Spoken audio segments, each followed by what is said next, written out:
Hello friends, welcome to another mini blog. তো কেমন আছো তোমরা? আমি ভালো আছি। আর সকাল সকাল স্নান করে রেডি হয়ে নিয়েছি, আর ভিডিওটা এক সপ্তাহ পর আপলোড করছি। ভিডিওটা হচ্ছে ভবাগলা পুজোর দিন, কালনার। তো আমি আর মা দেখো রেডি হয়ে বেরিয়ে পড়েছি হেঁটে হেঁটে।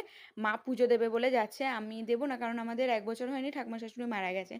তো টুকটাক ভালোই দোকানপাট বসেছে। শুনছিলাম নাকি সেরকম আর কি এবার ভিড় হবে না, কারণ দুদিন পরেই নাকি ভোটের জন্য এই যে সব বসে আছেন সামনে, এই যে স্টেজটা, এখানে হচ্ছে কীর্তন হয়, বাউল গান হয়।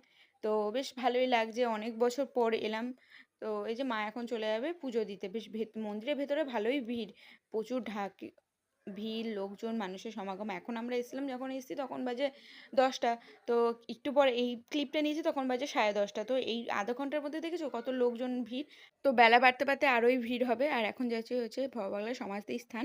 তো বেশ ভালোই দিনটা কাটলো। তো তোমরা কারা কারা ভববাগলা মন্দিরে গিয়েছিলে কমেন্টে জানিও। তো কেমন লাগলো ভিডিওটা সেটাও জানিও। সাবস্ক্রাইব করে সাথে দেখো। টাটা।